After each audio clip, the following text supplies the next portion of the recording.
जजलपा तारेमाम सम्यक पोखरेलजीले यक्को सुभाय भनेर कमेन्ट गर्नुभएको छ। तपाईलाई पनि यक्को सुभाय छ, किनभने तपाईले पनि नेपाल भाषा सिकिराख्नु भएकोले तपाईलाई पनि यक्को सुभाय छ हाम्रो तर्फबाट। र अरु साथीहरूले पनि कमेन्ट गर्नुभएको छ र कमेन्ट गर्नुहुने सबै साथीहरूलाई धेरै धेरै धन्यवाद। आज म तपाईहरूलाई नेपाल भाषा सिकाउँदिन, तर तपाईहरूबाट क्वेशनको आशा गर्छु। यहाँ काठमाडौँमा बालेन सरले एउटा राम्रो काम गर्नुभएको छ। हुन त उहाँले धेरै राम्रो कामहरू गर्नुभएको छ, तर मलाई एकदम राम्रो लागेको काम छ। त्यसैले उहाँको कामको विषयलाई लिएर हामी नेपाल भाषा अब सिक्नेछौँ अर्को नेक्स्ट च्याप्टरमा।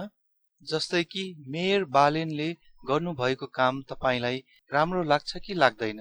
अब यसलाई हामीले मेयर बालेन यानादियो ज्या छिट य कि मय, अब यसरी हामी ट्रान्सलेट गर्नेछौँ। र तपाईलाई मनमा लागेको केही क्वेशनहरू छ, तपाईलाई अब कुनै सेन्टेन्स यो सेन्टेन्स ट्रान्सलेट गर्न पाएदेखि हुन्थ्यो जस्तो लागेको छ भने त्यो सेन्टेन्सहरू कमेन्ट गर्नुहोला।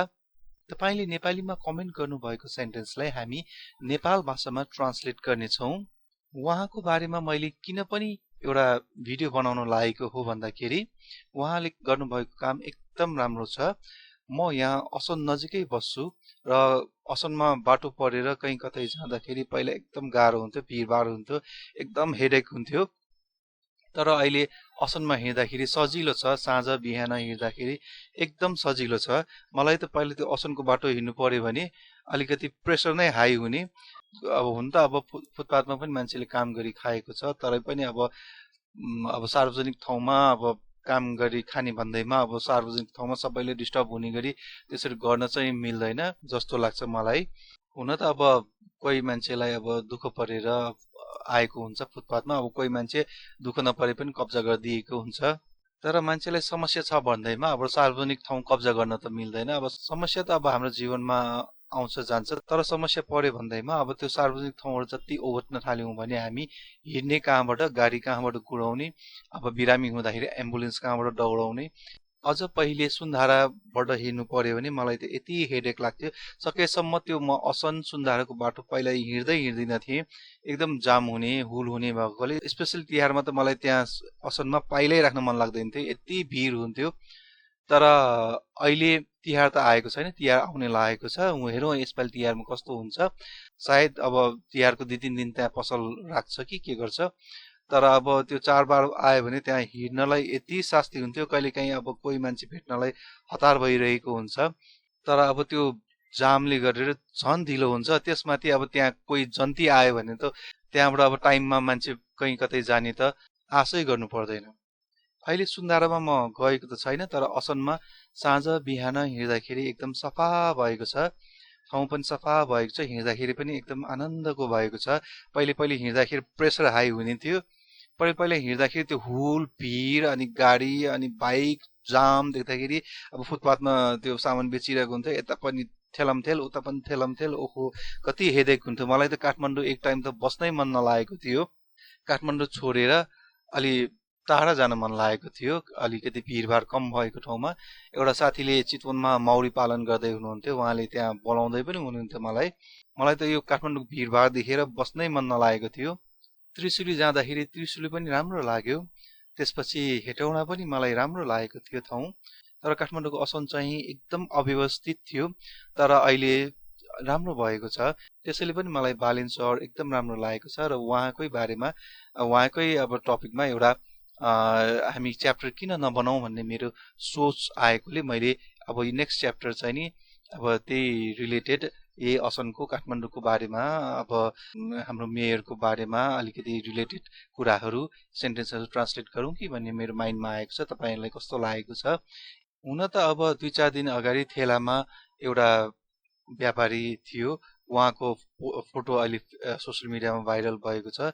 उहाँको अब रोएको फोटो आउँदाखेरि अब दुःख लाग्छ अब त्यस्तो फोटोहरू देख्दा। तर अब दुःख लागेर मात्र पनि अब फुटपाथ अब त्यसरी अनियन्त्रित तरिकाले अब सबैले कब्जा गर्दै जाने हो भने त अलिकति मिल्दैन जस्तो लाग्छ।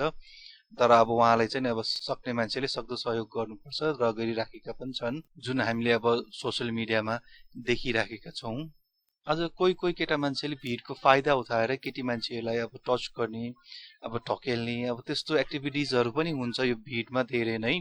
केटी मान्छेको सेफ्टीको हिसाबले पनि यो भिडलाई अलिकति कम गर्नुपर्छ जस्तो लाग्छ मलाई। कसैको अब के चोरी हुने, कसैको पैसा चोरी हुने, अब त्यस्तो पनि अब भिडमा अलि बढी नै हुन्छ।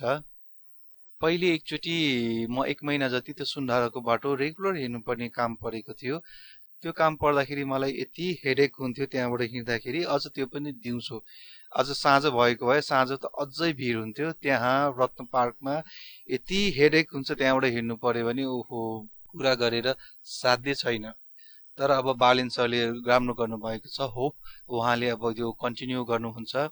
र फुटपाथ कब्जा गर्नेहरूले पनि त्यो फुटपाथ कब्जा गर्नु सक्दा गाउँमा केही गरेदेखि राम्रो हुन्छ जस्तो लाग्छ मलाई। जस्तै कि गाउँमा थोरै पुँजीले पनि आजभोलि राम्रो कामहरू गर्न सकिन्छ। जस्तै कि बङ्गुर पालनहरू भयो, त्यसपछि मौरी पालन भयो। थोरै पुँजीमा अब 10-20 हजार, 20-30 हजार, अब मौरी पालनको लागि त 10,000बाट पनि 10-15 हजारबाट पनि सुरु गर्न सकिन्छ भने बङ्गुर पालनको लागि सायद 40-50 हजार भएदेखि स्टार्टिङ गर्नलाई अब एकैचोटि ठुलो नगरिकन सानो एमाउन्टबाट गर्दाखेरि पनि त्यो सकिन्छ जस्तो लाग्छ। सबै गाउँमा उत्पादन गर्न छोडेर इजी मनीको पछाडि काठमाडौँ दौडेको हो कि जस्तो पनि लाग्छ। अब म सायद गाउँमा नहुर्केकोले मलाई अब त्यो थाहा नभएको पनि हुनसक्छ, तर मेरो विचारमा मलाई चाहिँ त्यस्तो लाग्छ। हुन त अब इजी मनी जस्तो काठमाडौँमा पनि इजी त छैन, तर असनमा अब अलिकति चिया पसल बाटोमै राख्दाखेरि पनि इन्कम चाहिँ ठिकै हुन्छ होला सायद।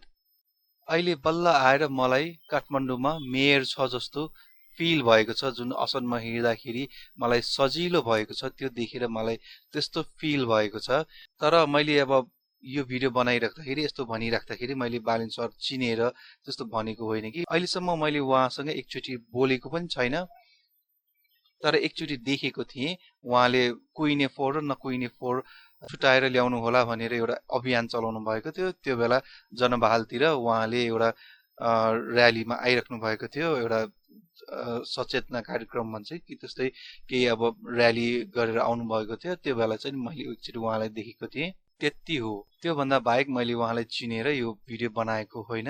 र नेक्स्ट भिडियोमा तपाईहरूले कुन कुन सेन्टेन्सहरू ट्रान्सलेट गर्न चाहनुहुन्छ, यहाँको सरसफाइको बारेमा अथवा वातावरणको बारेमा, यहाँको भिडभाडको बारेमा, अब मेयर बालेन सरले गर्नुभएको कामको बारेमा सेन्टेन्सहरू केही छ भने तपाईँको माइन्डमा प्लिज कमेन्ट गर्नुहोला। म त्यो सेन्टेन्सहरूलाई ट्रान्सलेट गरेर एउटा भिडियो बनाउँछु। Thank you. शुभ